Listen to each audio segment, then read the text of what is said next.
Hello, ladies and gentlemen. My name is Jae-jin Han. I'm from AWC, Asia Water Council. I'm Executive Director of AWC and General Manager of the K-Water in Korea. So right now we're going to talk about the water and the climate change all together. So in my case, I'm from South Korea. It takes about probably 30 hours to get here. 3 times transport and more than 10 hours waiting. So I just arrived here on Sunday. And this is my third day. There's big time difference between Korea and here. Maybe more than 12 hours difference. So in my case, I'm just kind of walking dead right now. But I'm here because just talk about the climate change and listen to other people saying and gathering a lot of insight about the climate change. Well, I think all of them are the same here, right? So I think this is the really right time to think about what we have to do for next generation in terms of the climate change and what we have to do all together. This is the right, here we are catalyzing cross-sectoral cooperation addressing the climate crisis focusing on the water. Probably water is the key factors affected by the climate change. When it comes down to climate change, we're always talking about the water, right? But unfortunately, one of the last week was the water day, right? But there's no water day anymore in this week, but we are talking about the water because water is essential. Without water, we can't live, right? So let me start right now. So today we're gonna have 2 different congressional remarks, also 4 different speakers. So welcome all of you, and I really appreciate your presence here, all of our audience here. Thank you so much. So the first, I'd like to start with Mr. Ching Pong Chang, Senior Sector Director at the Asian Development Bank, to deliver congratulating remarks. Please welcome him with a big round of applause.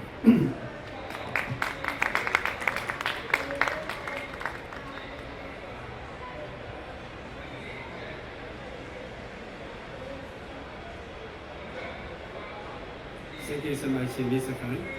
Again, as a water engineer, this is one of the favorite subjects and also session we need to attend. Again, and my pleasure to join you on behalf of the Asian Development Bank. Also, I want to use this opportunity. I extended my warm congratulations for your leadership, Mr. Khan. And also, of course, his other colleague, Asia Water Council, and also Pure Water, for convening this very important timely dialogue for accelerating cross-sector actions for climate crisis. Again, today, Mr. Khan was mentioned about it. Today we gather here in the bay is most of the Amazon River. Actually, this is one of the most powerful symbols of the interconnectedness between water, climate, and also life. So remind us of the very simple truth. As Mr. Han just said, climate crisis and coal actually is a water crisis. So with this, I have the 3 observations. Number 1, of course, Asia Pacific now is facing triple crisis. Climate change, of course, revenge itself is we always talking about too much water. We're talking about too little water. But right now, is the water sometimes is fall in the long time. So that's floods, droughts, sea level rise, volunteer run for pensions. One of them also sweeten the life in Asia Pacific. So this impacts cascade across food systems, energy, cities, and the ecosystem. So if you look at what happened in the Asia Pacific, more than 80% of the climate-related disaster in Asia actually is water-related. So that's why I want to share the second point, the ADB's operations in this particular sector. Water, actually in the ADB, is more than a sector, is a collector that bans the climate resilience, food security, energy transitions, urban development, and also the nature. So cut across so many sectors. So that's why we deeply value our long-term partnership with the Clearwater and also the AWC, Asia Water Council. Through the capacity building, export exchange, cooperations across digital climate resilient water management, Clearwater and also the AWC has already helped our developing member countries in Asia adopt the practical, scalable solutions that make a real difference already on the ground. Of course, it's a COP30 is a call for the global cooperations and resilience. Right here is Amazon. One of the planet mostly is the vital hydrological systems. So ADB actually just yesterday we already discussed is ADB's ambitions. One is for climate change. Actually, there's a climate change ambitions. We aim to deliver the 100 billion US as a cumulative climate financing by the 2030. As one of the core part of these efforts is we also want to use this water, rivers, and the driver to transform agri-food systems in Asia Pacific. So we committed $40 billion to transform the food system in Asia Pacific with water efficient irrigation, climate smart agriculture, nature-based solutions as a core our investment. So we are now expanding nature positive water resilience through the initiatives such as Nature Solution Finance Hub, Asia Pacific Nature Capital Fund, and then we also mobilize capital for the wetlands, mangroves, and watershed restorations. Those solutions can restore hydrological system while at the same time also strengthening communities and also economies. So just last month, Green Global Climate Fund just approved $250 million for ADB's Glacier to Farms program, which is the finance ADB's co-finance with ADB's $3.5 billion investment to strengthen glacier, water, food, energy system that benefit for more than 45 billion people across the Central and West Asia. In parallel, next month, ADB going to launch our Asia Water Development Outlook 2025, which is going to provide updated assessment of the water security across the 50 countries, informing policy, investment, innovations across agricultural, nature, urban services, digital transformations. I think this type of the report provides evidence and also confidence for the government to move forward from the dialogue to take actions. But again, we gather here means none of us possible without a strong partnership. So that's why ADB is grateful for the leadership of the AWC Clearwater, of course also with the OECD. You are committed to the innovations, digitalizations, global corporations, continue to inspire Asia Pacific. So today's sessions, of course, we focus on artificial intelligence, big data, Internet Plus, real-time monitoring, innovative financing, and then one of them speak directly to kind of we call it the cross-sector corporations, the world and also Asia Pacific urgently needed. So again, we are right now standing here in the confluence of the Amazon and the Atlantic. This is the fresh water meets with the ocean. Let us also carry the forward spirit of these collections. So that's why water can unite the sectors, economies, ecosystem, and the nations. So by working together, we can turn this climate crisis into the opportunity for the transformation and also build this water secure, climate resilient future for all. So again, congratulations once again to AWC, to Clearwater, to Mr. Han for your leadership. Thank you so much.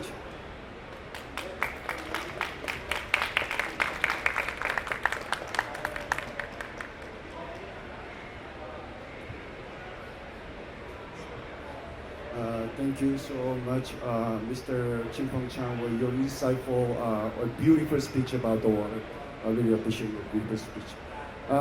Next, I'd like to invite Dr. Jawad El Khalas, Senior Associate of the Mediterranean Program at ECCO, and the Italian Climate Change Think Tank, and CEO of the Water Energy Climate Experts Network, to deliver his beautiful congratulations remarks. Thank you.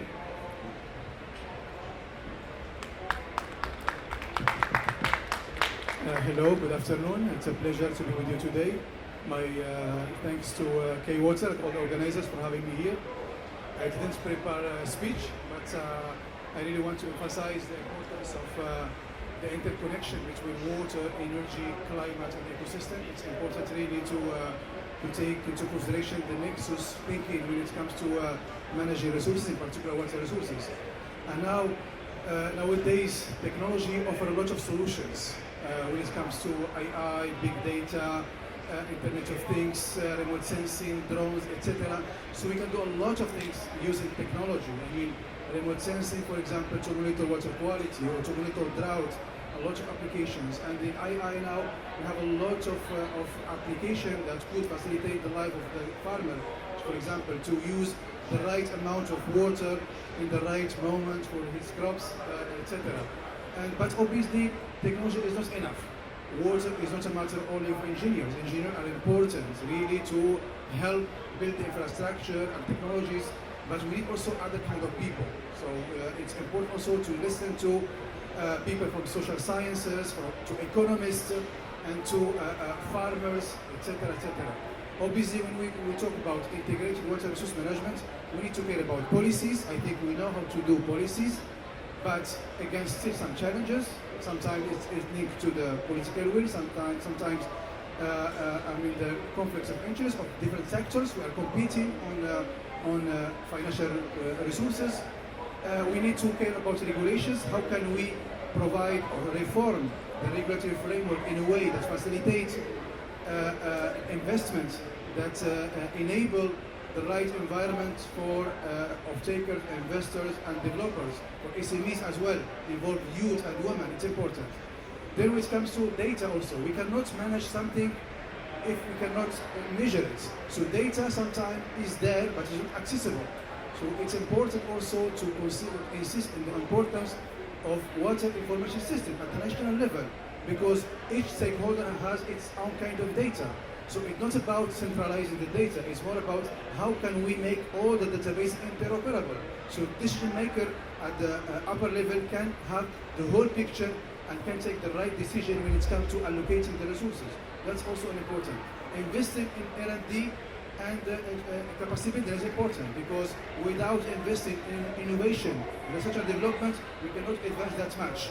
I remember when I was in Oman a couple of years ago, we launched Oman Humanitarian Desalination Challenge, $700,000 prize to whoever in the world can develop a small desalination device that could be deployed in remote areas for humanitarian crisis situations. And we received amazing solutions from Korea, from the US, from Europe.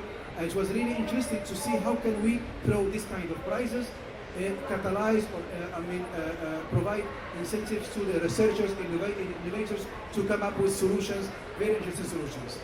And then when it comes to finance also a lot of people, especially in developing countries, are claiming there is no finance. True in many cases, but sometimes the finance is there. We need to know how to knock the door of the finance. For example, I give the example of GCF, which is hosted in Korea. Green Climate Fund has obviously different modalities. The idea is how can we prepare the pipeline of bankable project. Means, how can we prepare our officers at the Ministry of Water eventually to prepare this bankable project to get this funding. 2 weeks ago, I was in Morocco training people from Ministry of Water, from river basin agencies, and from other stakeholders to show them how they can prepare this bankable project. So there is a structure, there is some concrete tips in order to prepare such a proposal. Once we have a clear project in the pipeline, investors not only Green Climate Fund, all the MDBs, international financial institutions can fund you or provide you or finance. So this is very, very important. And also another thing that I want to highlight, governance. It's important to have a coordination between different sectors, as I said in the beginning. Agriculture sector, the water sector, energy sector, environmental sector, because as I say, we are in an era of circular economy, an era of nexus approach, nexus thinking, so we need more coordination between different actors to make sure that we provide the resource at the cheapest cost to the citizen, also at the best quality of service, whether it comes to water supply or other, etc. And I will probably finish with the last example. I've been working a lot in desalination. Desalination is a technology that provides water in many areas around the world. So we are producing now more than 100 million cubic meters per day of desalinated water. Obviously, this solution was controversial. I mean, because it has two probably constraints. Environmental impact due to the brine, to what's the byproduct that we dispose in the sea or inland, and the energy intensity. So I believe that we did huge progress in terms of energy efficiency. Now in RO, reverse osmosis technology, we are consuming even less than 3 kilowatt hour per cubic meter. This is a big advance. So that reflects on the cost of cubic meter, which is now very competitive. And the environmental impact, now we have solutions. So we have really solutions in terms of how can we probably extract minerals from the brine instead of disposing it as it is. Also, we can also cultivate some kind of microalgae in some brine, so we can also compost this microalgae after composting and produce some products for beauty or for food market, etc. So I think solutions are there, but again we need more coordination between the different stakeholders, scientists, decision makers, industry, the society, farmers, and so on. Thank you so much for having me here. Thank you. Thank you, for your insightful speech. Before we move on, we're gonna have just a little taking time break, and so why don't you please just stand up here for group picture first, and then we're gonna have a move on the speakers. Okay? Just 1 minute. Yes, thank you.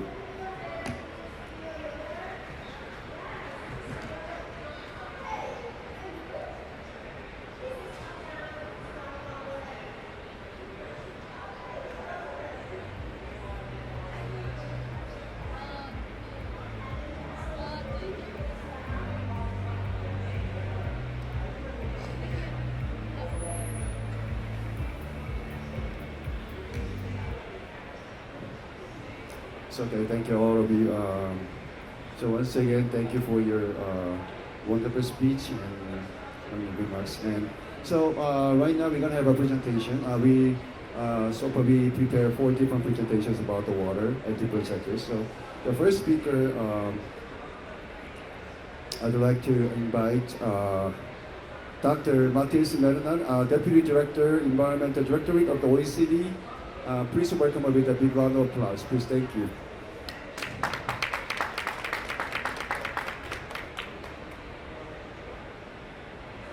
Thank you. Good afternoon, all. Thanks for this invitation to talk about an important topic as the previous speakers have explained. I'll be sharing some lessons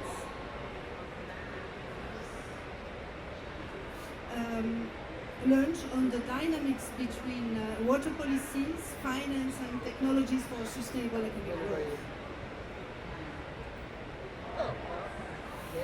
So first, water is crucial to our economy's well-being and nature. It's a key condition for sustainable and inclusive economic growth, as it was mentioned before. Water is also one of the main channels through which the impacts of climate change are felt. And the economic cost of water risks, such as too much water, too little water, polluted water, or degrading freshwater ecosystems are very high. For example, let me give you just some numbers there. On average, extreme weather events shocks cost OECD countries nowadays 0.3% of GDP annually. But at the same time, if you look only at the economic cost of droughts, they have risen by up to 7.5% annually since 2000. and could therefore double by 2035, according to the OECD Global Drought Outlook that we published this June. And river pollution alone can reduce downstream economic growth by 1.4% till 2%.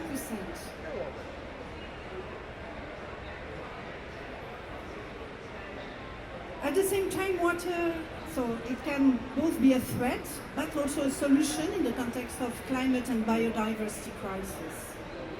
Given water's central position in climate, nature, and the economy, it is no surprise that there is a strong case for investing in water. Research by CDP shows that the cost of action is far, far, far lower than the economic cost of that water-related risk could cause. In Asia, this contrast is even more striking. The cost of addressing water risk is relatively modest in Asia compared to other regions, around like $5 billion. But the potential financial impact of inaction on water could add up to $132 million, the highest anywhere in the world. Therefore, mobilizing funding and finance is really critical to achieving water security. A recent progress report on the SDG 6 gives us a strong warning because it shows that current levels of finance are likely insufficient to meet the SDG water targets by 2030. And a 2021 OECD study also showed that most countries in Asia will need to allocate between 1 and 2% of their GDP towards water supply and sanitation. And this financing gap is really remarkable or surprising, given water's critical role in the economy, for human well-being, and for nature. What are we doing? Why we are not financing more water? But I would like to stress that it's not only about finding more money. We can achieve a lot before finding more money. First, by making the best use of available water. For instance, through technologies, you were mentioning that, Dr. Eljarad, these technologies that improve the operational efficiency of water services and that reduce water leakages. Also, through policies that allocate water resources more fairly and efficiently, or that charge for pollution and that charge for abstraction of water. Second, we can also make the best use of existing assets. It helps, for example, preventing unnecessary decay of expensive water infrastructure and avoids the costly need to replace assets prematurely.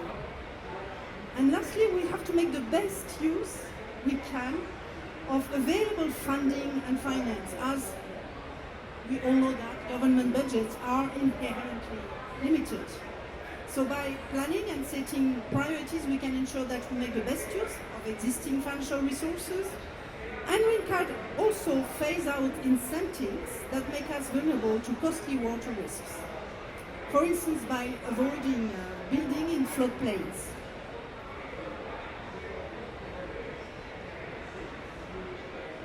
So since 2019, we have partnered with the Asia Water Council on national dialogue on water in Asia.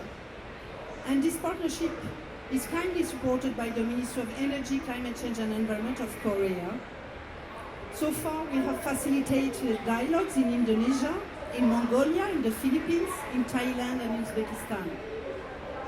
And these national dialogues on water, they aim to support the national governments in their efforts to reform policies that influence the availability, the use, and the management of water.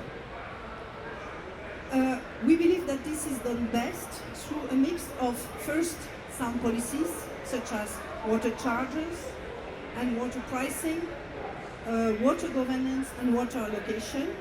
Secondly, sustainable funding and finance solutions such as investment planning, water tariffs, and adequate pollution and abstraction charges.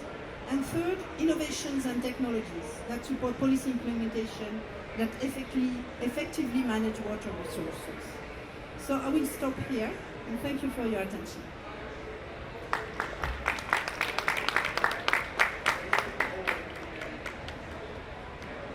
Thank you, Madam Menas and Solis, wonderful presentations about the water and our ATP ongoing project. Thank you so much again. Next, I would like to welcome Dr. Koyan Adekweju, CEO of the Wetland International. Please welcome him with a big round of applause. Thank you so much.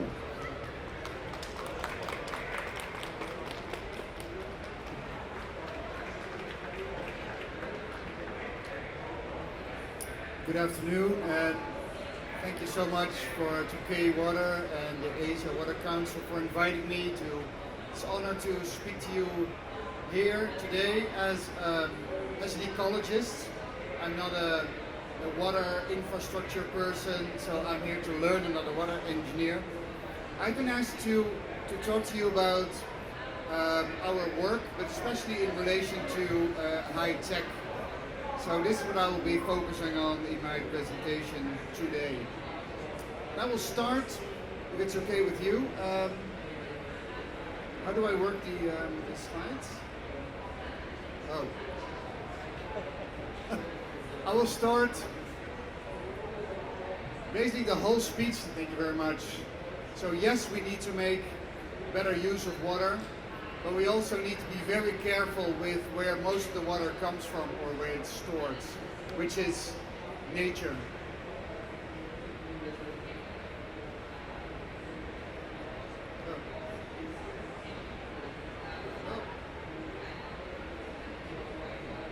Yes, thank you very much.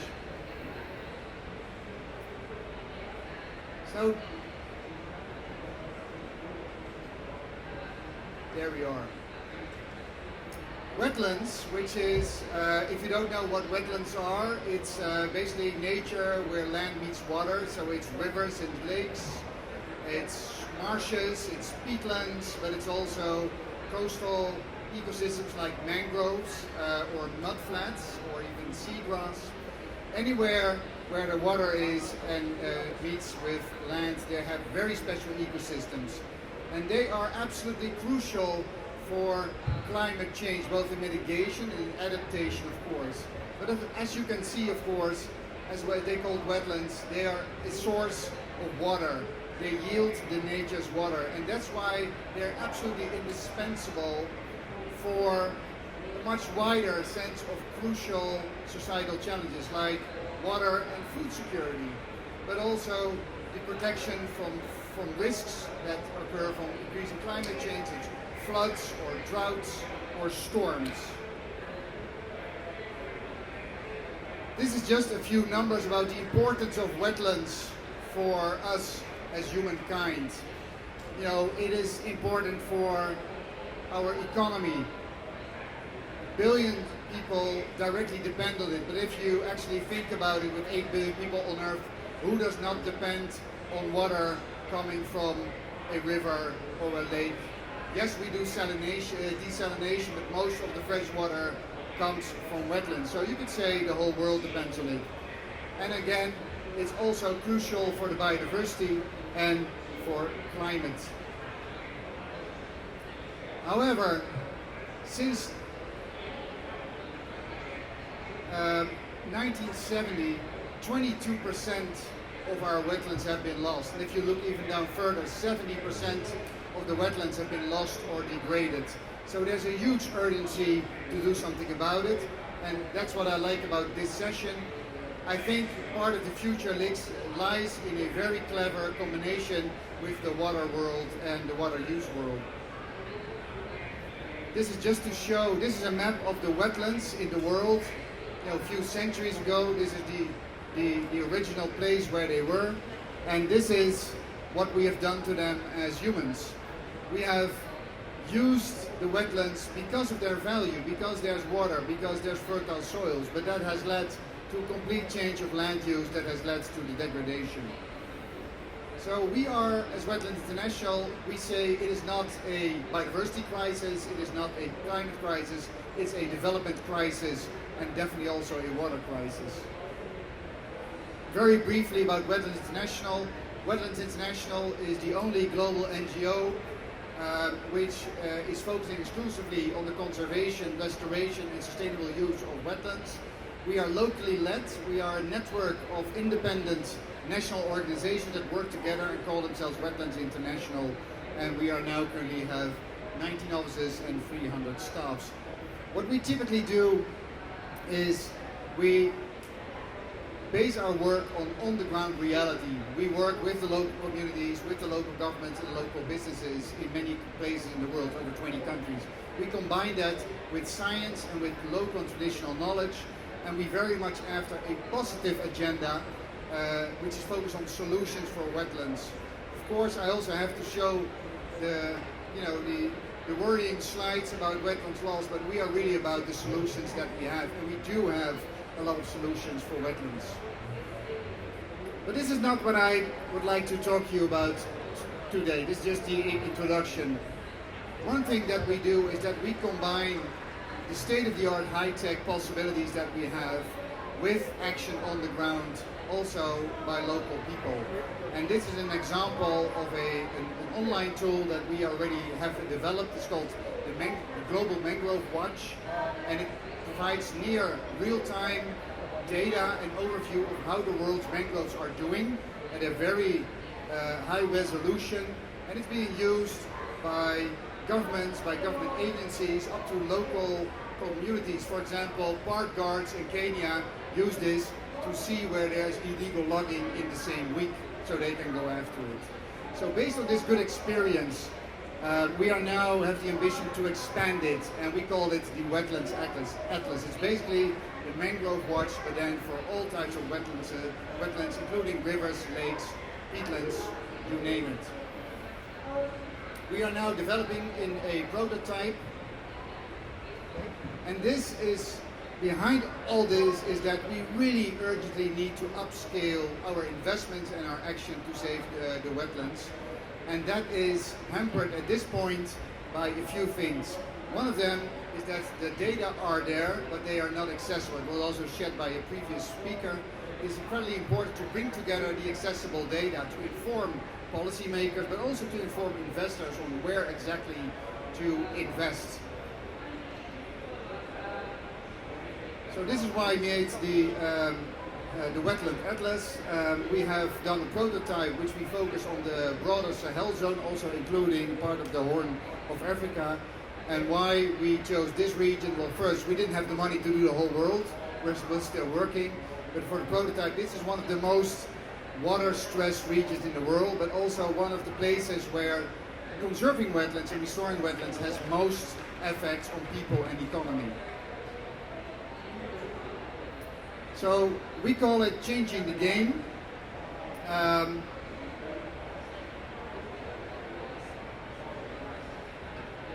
By making this tool and making it accessible to the target group I just mentioned. It's policymakers, it's the investors, and also the NGOs and the local people on the ground that will be working with it. I'm going to show you a few snapshots of the tool as we have it now.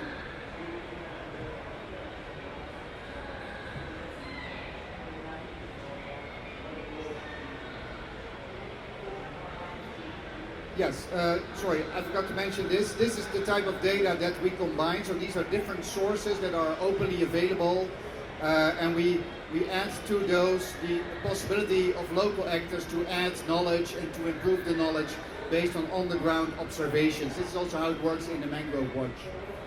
So we take that positive experience to widen up to the broader wetlands community. So this is how it looks. It has two parts. The first part is very much on data based. It is combining different data sets,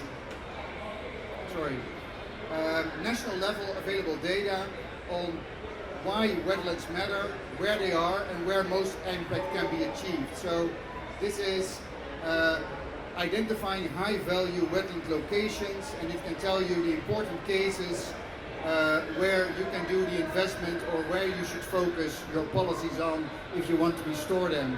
The resolution is dependent on the resolution of the data that is available, and it's constantly improving, and part of the initiative is also to improve on the data. Some more slides, what is possible. This is the one, yes, so there's different layers that you can look. This is, for example, from a perspective of climate mitigation. and where you can find those places to conserve if you want to focus on that. So for policymakers, it is a very direct and informative tool.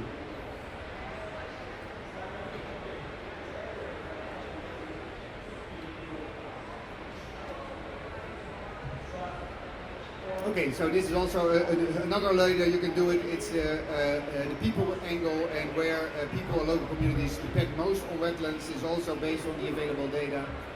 What I would like to see is, it's the second part, the second pillar of the whole tool, is the ability to zoom on important wetlands. And there it's more of a narrative, because there you can much more collect the anecdotal information that we have on the importance and why it is important and what is so special and what needs to be done.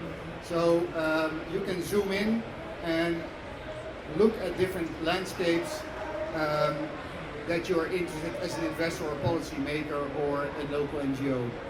So this is about the next step. Like I said, this is a prototype. We are developing it now further. We are looking for partners and especially also funders to take the next steps, as are outlined here, expand the region beyond the Sahel zone, and developing the new insights that are needed. This is a short timeline.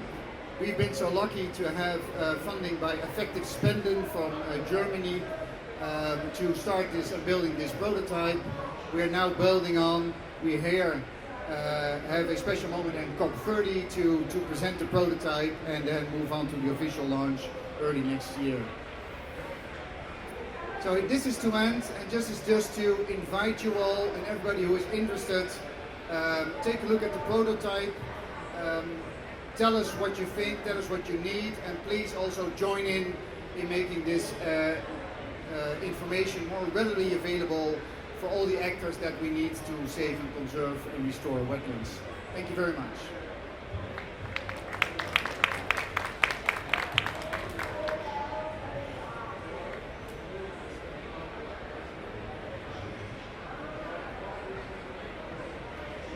So thank you, Dr. Martin Jimenez. You let us know about the wetlands and other the water situations out there. So insightful presentations.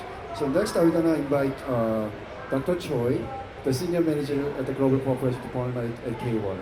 Please welcome a big round of applause, please. Thank you.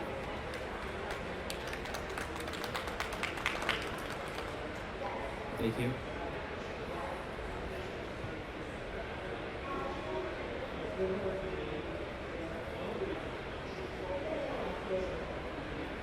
Good afternoon, everyone.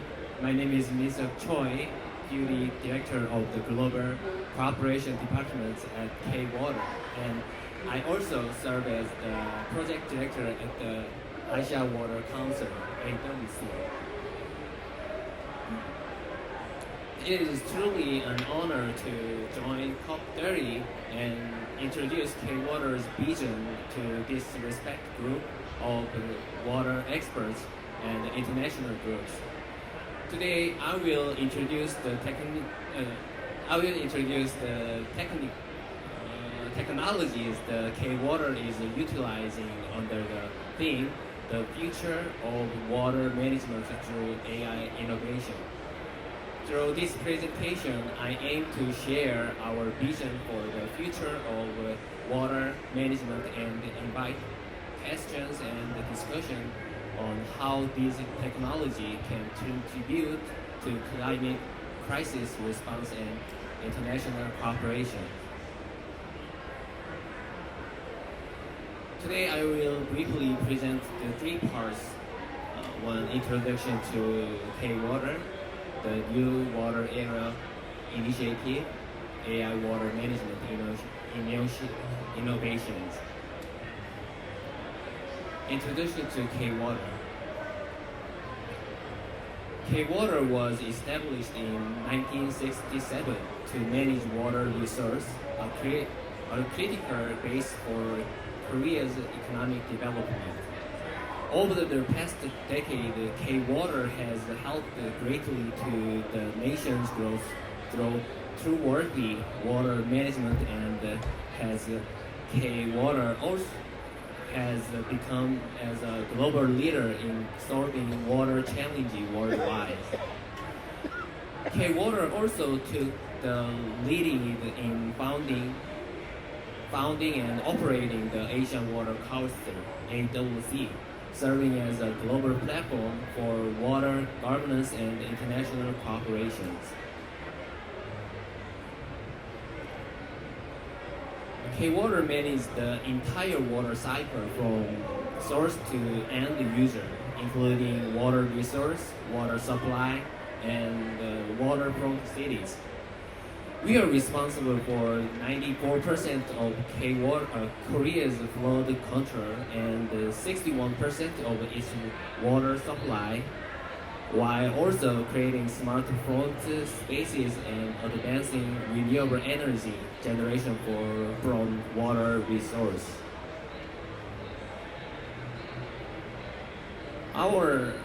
We have about 6,400 employees organized into 4 major river basin systems across the country. Since beginning overseas operations in China in 1993, K-Water has expanded to 48 countries and currently operates 18 ongoing international projects. We also operate our own research institute, covering 7 specialized fields of water management, which serve as the source of K-Water's technical skill and global partnership. Let me now introduce K-Water's new Water Era initiative.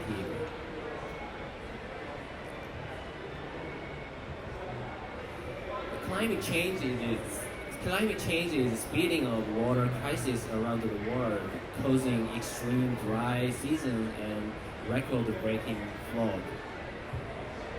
Korea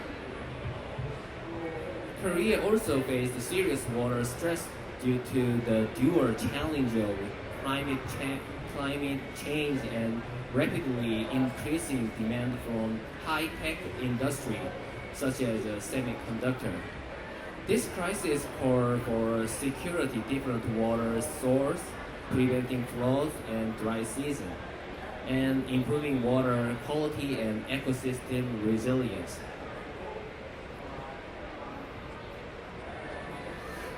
To address this challenge, K-Water is improving climate resilience through 2 key innovation pillars: our super gap technology and 9 global leading technologies.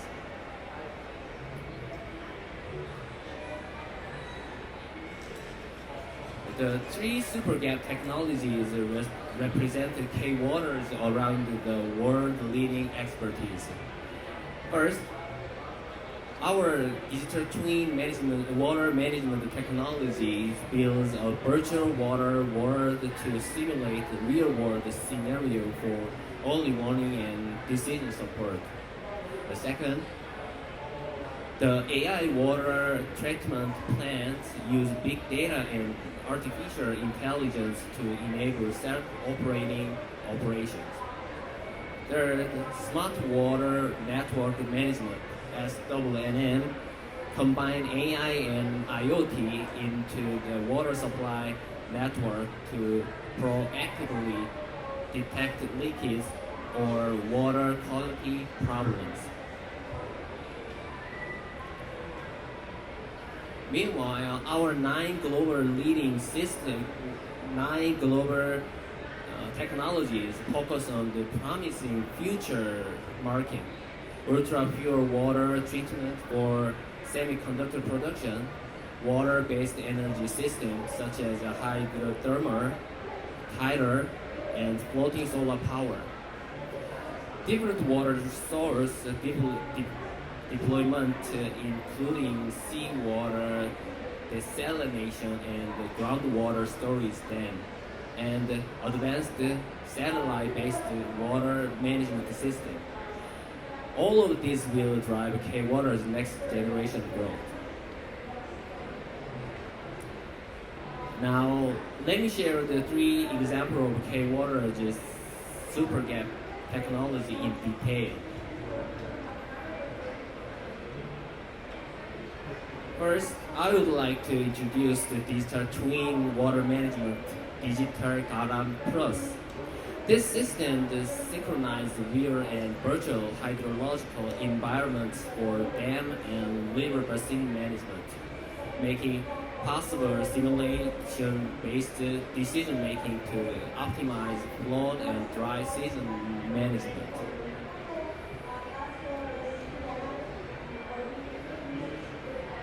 Since its deployment, there have been no downstream flood damage, and the system is now growing across the country, starting from Seoul. Global interest is high. It has already been exported to Saudi Arabia, and K-Water is now growing this twin project to US and Japan. By 2027, the digital twin will be integrated with Korea's upcoming water satellite, and K-Water's new AI data center to develop a next generation AI-powered water management system, combining large language model technology similar to ChatGPT.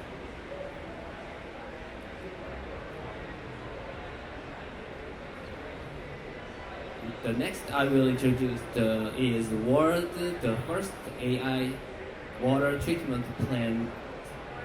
This system combines 50 years of K-Water's operational experience with AI and big data technology to enable full self-operating operation.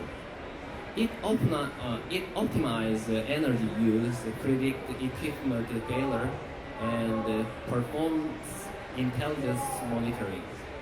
As a result, safe, high-quality water is supplied 24 hours a day without human error. Now, let's take a short video. First,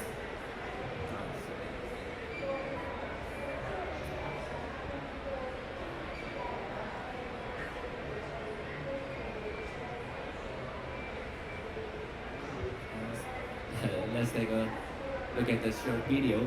The first video shows how AI analyzes real-time water demand and quality to autonomously operate the entire water treatment process. The second video demonstrates how AI optimizes energy consumption and predict potential equipment issues for the preventive maintenance. The third video highlights how AI video analysis and automatic CCTV tracking immediately alert staff to any potential safety risk. The fourth video shows robots inspecting high-risk area in water treatment plants and collecting operational data for AI learning.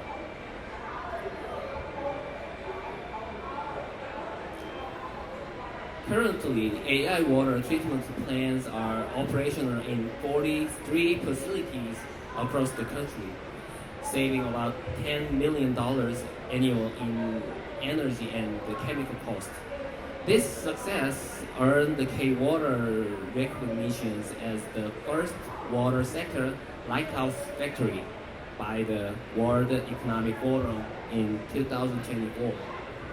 It is now being established as an ISO international standard, and we recently received the OECD BDN certification, marking another important steps.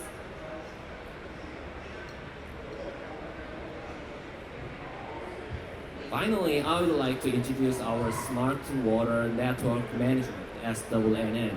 This solution combines AI and IoT system into every stage of water supplies, making possible predictive management of liquid and water quality. It has proven successful in smaller municipalities in Korea. demonstrating improved water use efficiency and resource security. Global demand for SWNM is growing as it offers a practical solution to water scarcity challenge.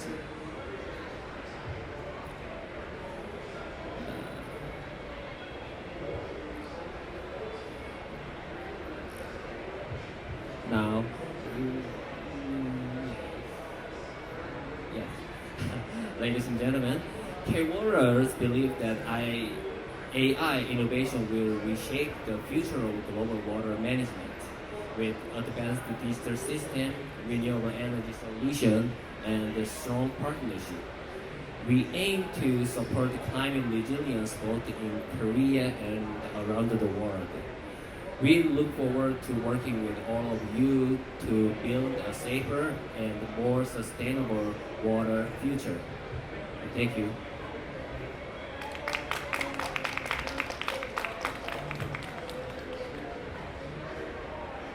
Yes, thank you, Dr. Choi.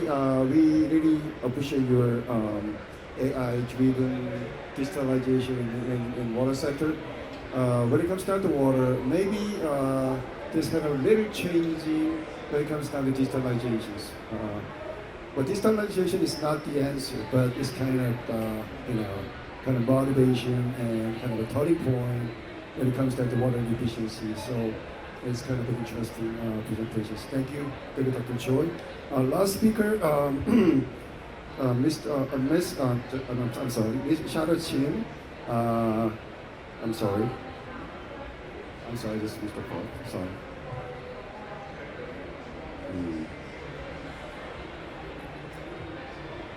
Okay, the lastly, I'm going to invite Ms. Charlotte Chin, Executive Director, Meeting with the Waters, to deliver her presentations. Why don't you give a big round of applause? Thank you.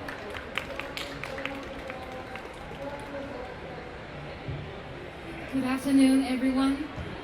My name is Charlotte Ching. I represent an NGO called Medium Waters.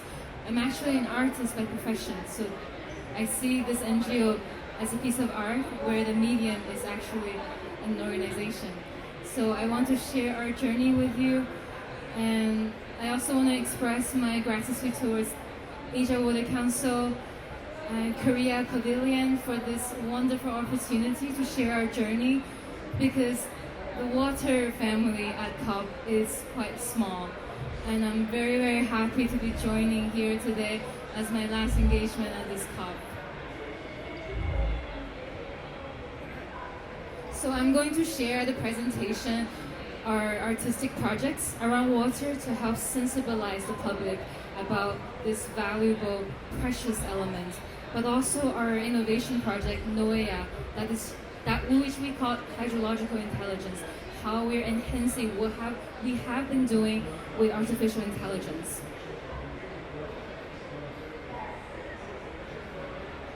So the name Medium Water comes from a very special place in Geneva, Switzerland.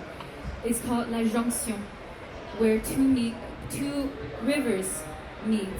The Rhine River, the Rhone River, flowing down from the Swiss glaciers, and the Arve from the Chamonix, the French glaciers.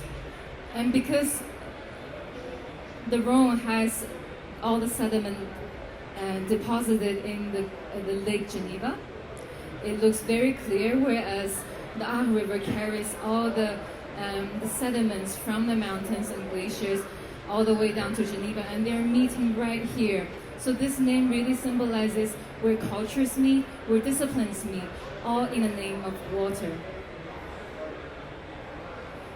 And a few words about myself.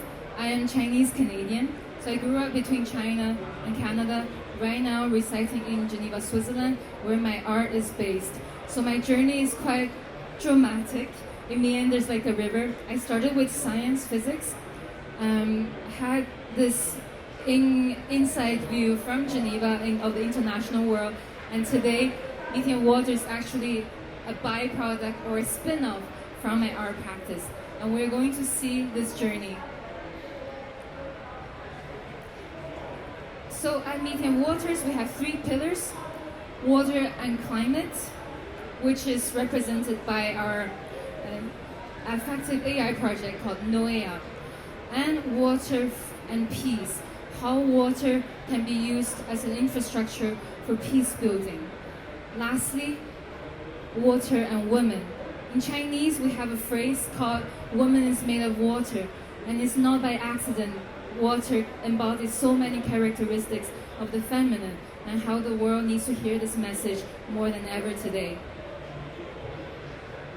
So we started in 2022, and you can see the young faces in the picture because we're a youth initiative, and we were supported by the World Economic Forum, the Graduate Institute of Geneva, but also many local youth, intergenerational movements. And the circular work that you saw in the previous image was exhibited in my solo exhibition in 2023. And in 2023, we went global. So this is actually at the UN Water Conference in New York City, where we laid a canvas 5 meters long in Central Park, where pedestrians can stop by and share their stories and emotions about water. And this is also exhibited today, right now, in my exhibition, and that is currently going on in Switzerland, in Ascona. This is COP28.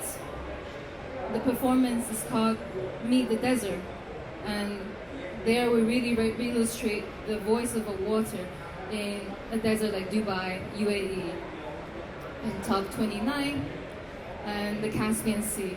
So the idea is really to work with a local water body and to bring the voices to COP. And actually cried a lot last COP because of the Caspian Sea.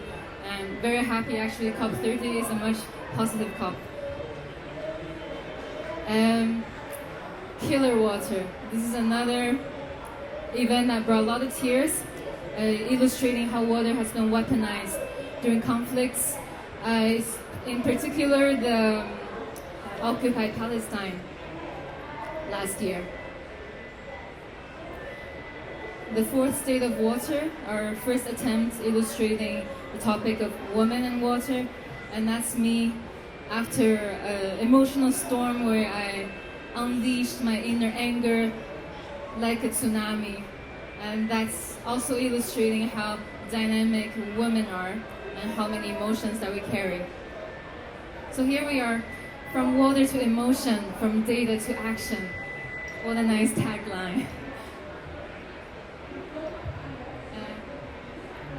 Water is memory, water is movement and life, yet today we homogenize water as H2O. I think speaking here with this audience, I don't need to hide my emotions and how we all feel about this element, and how there needs to be more representatives, more forms, emotional forms to touch people about what we do. Yet there's still so many issues with water. We have a lot of data, we have a lot of technology, but yet people's hearts are closed.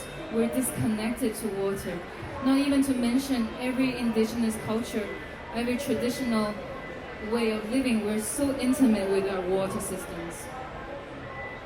That's why NOAA is created. It's not only to bring people back to water, but how do we create beautiful water all around the world? And here, the system works very simple. We let the watershed speak. We collect hydrological data, and our trained machine learning model is going to interpret it, and by tagging the analysis results towards emotional experience. And this is our first prototype, which was presented in Zurich AI Festival a month ago, and this is called Climate Heartbeats. Here, I'm going through the analysis really quickly, and how we interpret the climate data into actually a waveform of heartbeats. And therefore, we have a heart rate of Hong Kong as a city. And we map everything onto this wheel, which includes all the human emotions. And this is our data provider, the Hong Kong Observatory and World Meteorological Organization.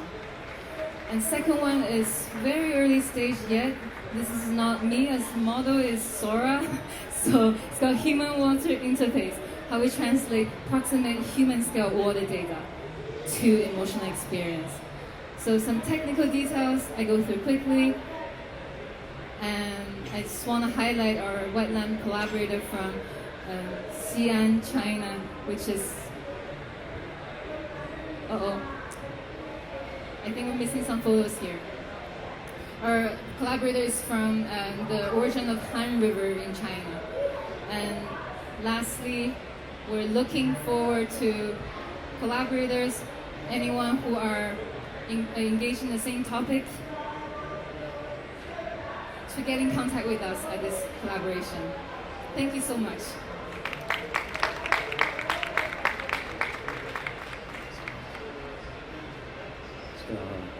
Thank you so much, Ms. Charlotte. So now we finish up all the, the presentations. It's very interesting because some parts from the really high technology, some parts from the, like very emotional approach about the water. But we all the same talking here, right, about the water in this kind of climate change era. So we are a little bit fast is going because we only have 30 minutes. But anyway, so next time we're gonna have panel discussions. So please join our panel discussions. Why don't you all be sitting here? Please.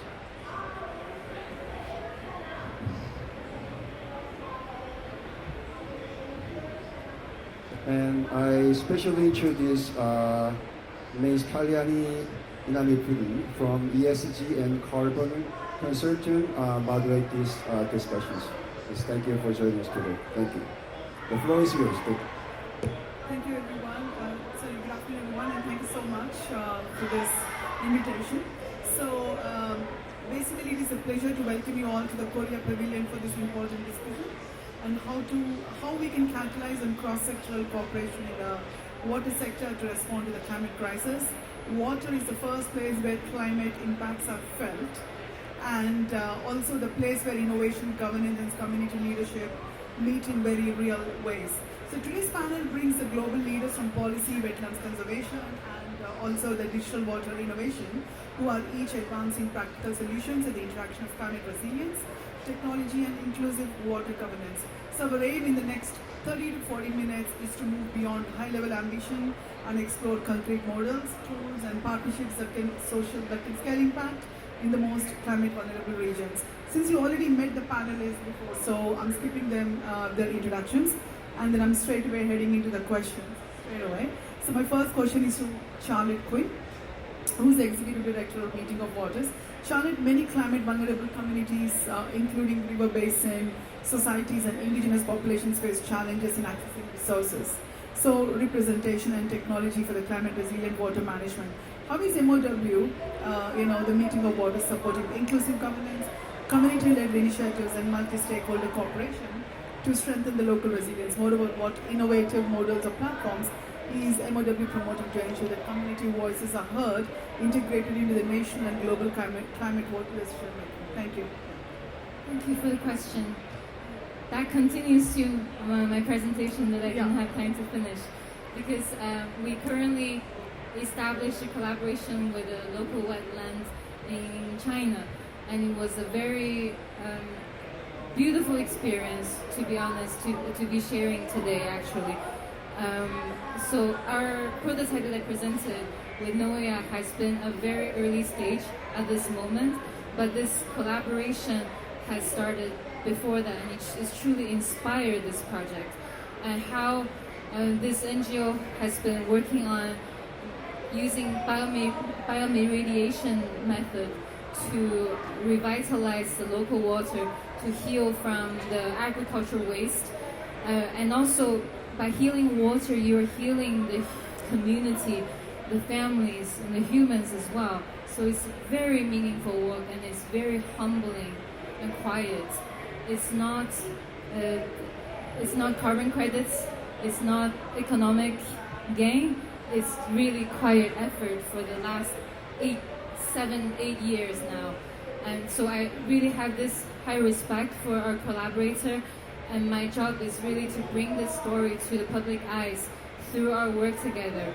And of course, here in Brazil, I have also met amazing indigenous women, land guardians at this conference. Their work also really inspired me. And how do I think as an artist's job is to really share the emotional aspect to the people who are thirsty to hear the stories.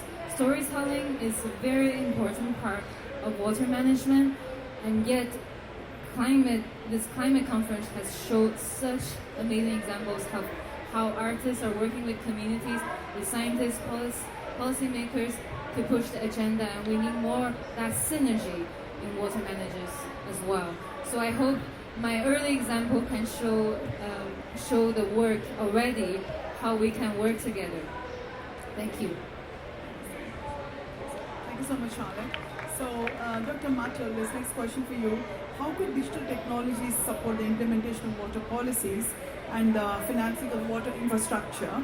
Well, and also the government policies support the scaling of public-private partnerships in the water. PPEs especially, which are a backbone to scaling up. What do you think about it? Thanks. From art and emotion to dry economics, I'm sorry.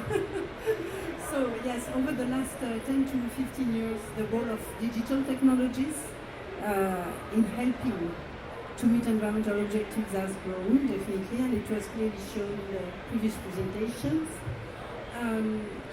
Because digital technologies, they can support data-driven decision-making and process optimization.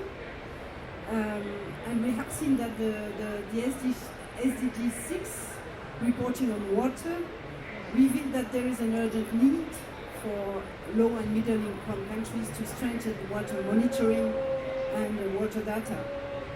So strong water data and digital solutions can help reduce operational inefficiencies. They can help support asset management, and also they can help attract finance to the water sector by providing enhanced transparency on the state of water resources and also the cost recovery of water services. And as I mentioned earlier, financing water is not just about finding more money. Technologies can play a major role in managing and even reducing costs. And for example, water information systems can detect leaks early, and they can also provide timely flood warnings, helping us to act before the problems escalate. And again, our collaboration with Asia Water Council has shown us what transformative impact digital technologies can have on water resources management. And at the OECD, we are learning a lot from this partnership about what the future of water resource management could look like. Basically, with all the technologies available today, we could be smarter, more efficient, and more resilient. Thank you so much, Dr. Matel. So, Dr. Conrad, next question to you. Wetlands does play a critical role in climate adaptation, biodiversity protection, and disaster risk reduction, especially things like mangroves, they play a bigger role. What specific strategies does Wetlands International promote to enhance nature-based solutions for water security in regions facing increasing floods and droughts?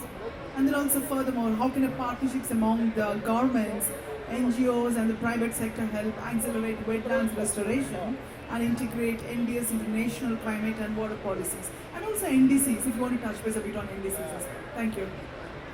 Well, thanks. Can I just say I'm really inspired by how we sit here together with the high tech and the art and the connection to the human emotions and the economy, and then, well, we try to speak from the living water systems. I really think that that's an inspiring thought of how to be able to combine that. But now to your question. So if you see the strategies that they are called nature-based solutions, right? That's the term that we use. But what we actually do is all of these strategies is to give room to the natural dynamics and the natural life of water systems. I have a few examples of how that can work and how it actually worked. So to make it more concrete, for example, we have the concept which we call natural sponges. You are asking about strategies of nature-based solutions in regions that are especially prone to floods and droughts. Natural ecosystems, wetlands, if they're well managed, if they're healthy, often act as sponges. So they suck up and buffer the water when there's excess, and they release it when there's droughts. And we have a very nice example of our work in Europe, where 2 years ago there was this tremendous, really rare rainfall in south of Germany, which killed a lot of people and destroyed villages. And this is basically was to do with the way that the watershed was managed. Actually, the natural sponge was basically lost. So we are now involved in a restoration project, which with the people there, which brings back all the natural vegetation, actually on the hills alongside the rivers, so to have this natural sponge effect. It brings in the people, it brings in the nature, and it brings in this tremendous function of wetlands. Another example that I'd like to give is also from Europe. It's from the Netherlands, my home country. It's called Room for the River. We had very straightened rivers which we had dams and we had all controlled them until there was an exceptional flood and it all went out and it couldn't hold. And this was a turning point in the Netherlands to consider that maybe we should go back to the original shores of the river, which are all nature. And now you have, for example, the city of Nijmegen, very close, and also in the southern part of the Netherlands, it's much more integrated, and you have these wonderful floodplains which go underwater several times a year. They go down several times a year. These are close to cities, and they expand. And these are the places where people wander, where people recreate, where people find peace. So it's a wonderful, harmonious system which is now working with the water rather than against it. And the last one is very short. That's one of the nature-based solutions we've been promoting at this COP30 very much. It's re-wetting peatlands. Peatlands are among the most undervalued ecosystems in the world for their incredible role in climate and water.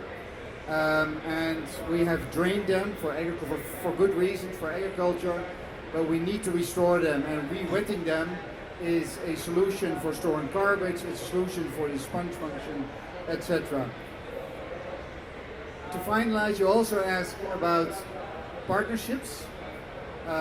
We are now currently, yesterday we launched, I mentioned peatlands, we launched a global voluntary initiative called the Peatland Breakthrough.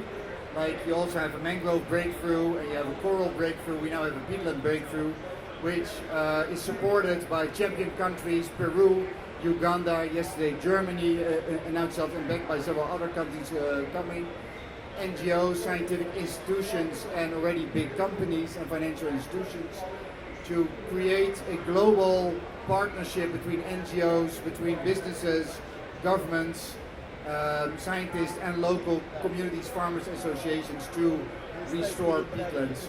And I think those initiatives are truly a way forward. Thank you. Thank you so much. Mr. Minson Choi, I know you already made a presentation earlier. You already made a great presentation earlier.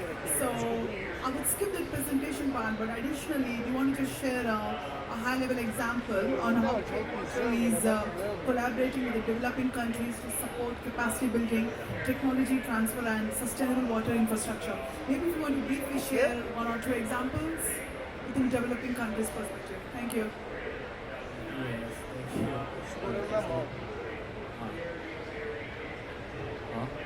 Yes. Thank you for your question. Korea is a leading water management institution. K-Water is strengthening climate resilience both domestically and globally through digital water technology and AI innovation. First, in Korea, we apply AI-based forecasting, real-time monitoring, and the digital twin system to enhance our flood and drought response capacity. These tools enable faster and more accurate decision making, ensuring stable water resource under increasing climate uncertainty.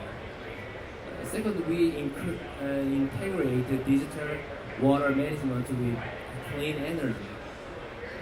Through the hydropower, floating solar, and AI-based hydro operation, we generate renewable energy and we invest the revenue into the public water infrastructure, creating a sustainable cycle that strengthens climate resilience and contribute to Korea's carbon reduction goals.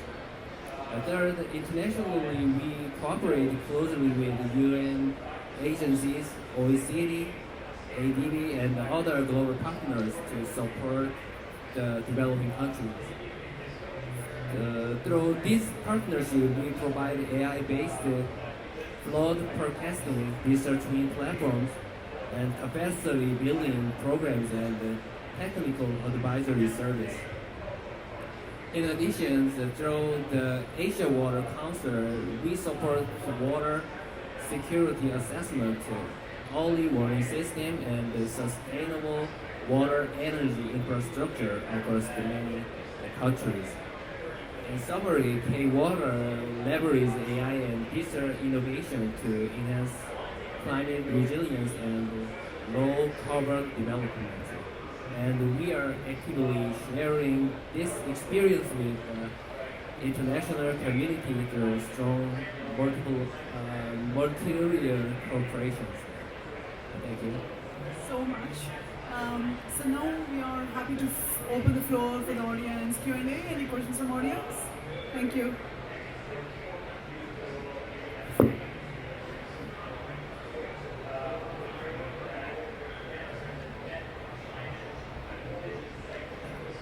Questions, anyone?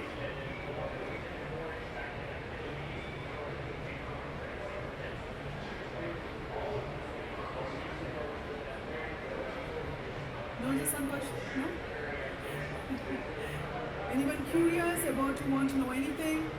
If you have a question about anything that you're not sure of from the presentations, don't shy away, you can ask.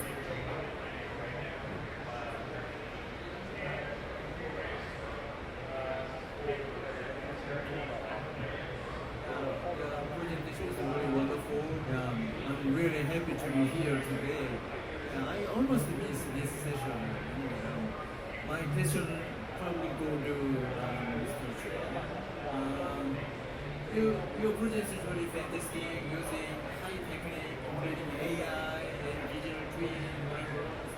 But I'm pretty sure those technology probably give us more opportunity for tackling climate change.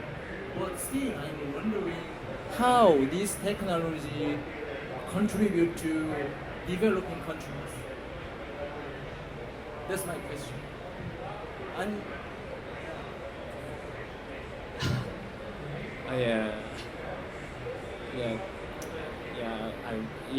me too. I'm curious about how contribute to developing countries. So,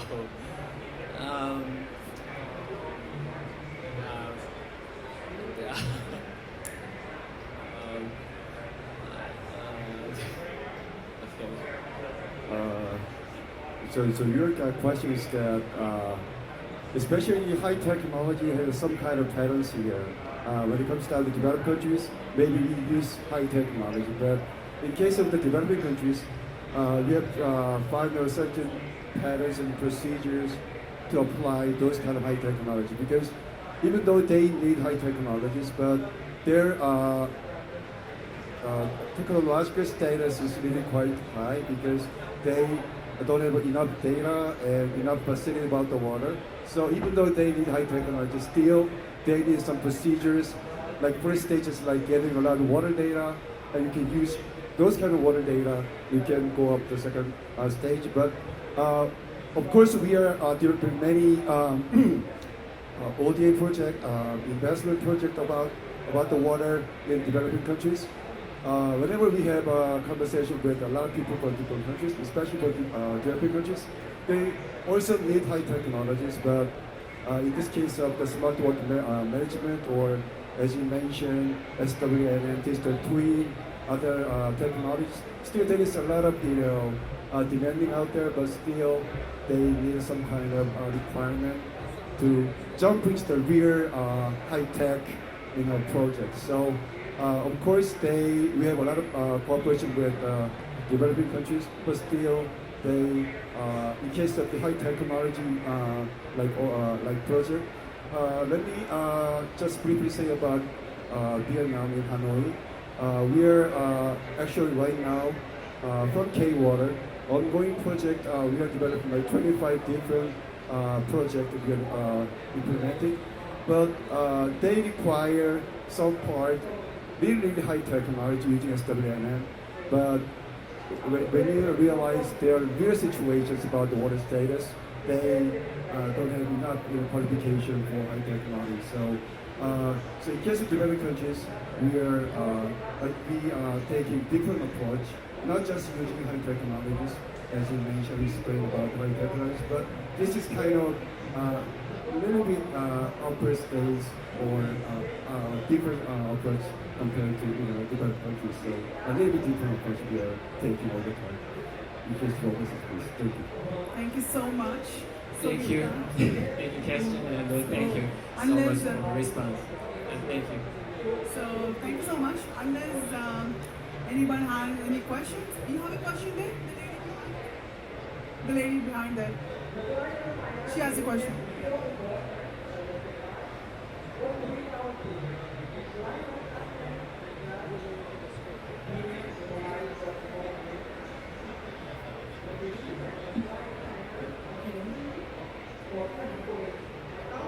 Okay, so my question is that so I just joined like halfway, so I didn't hear the whole discussion, but it was nice to hear the half part of it.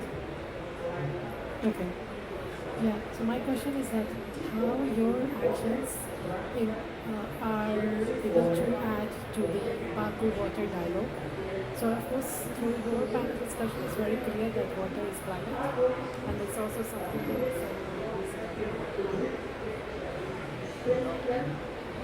What's wrong? So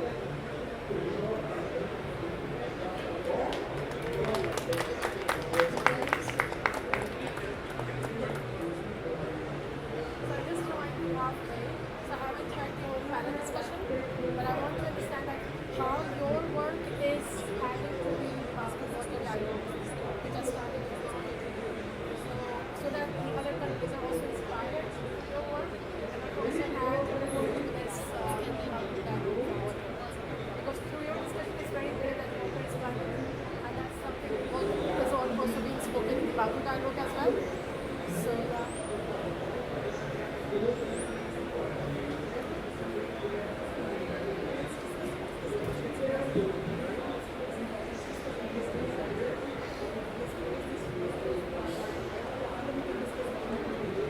Okay, so given the issues with the sound and with the we are struggling to hear, we want to close this session. We will do one-to-one. The panelists are available to talk, to speak, to ask any questions. So we will conclude this panel for now. And any questions, they're all available for you to speak. So before I close this panel, some of my remarks are thank you all to the panelists for your insightful contributions. What we heard today reinforces a simple message. Building climate resilient water systems require a combination of three things: science and innovation, inclusive governance, and long-term financing. Digital tools, nature-based solutions, and strong community partnerships are no longer optional. They are essential building blocks to resilience. As we leave this session, I hope the discussions have inspired new collaborations across the governments, the private sectors, NGOs and communities to turn these ideas into scalable action. Thank you once again to our speakers and to the Korea Pavilion for hosting this important conversation. Thank you once again.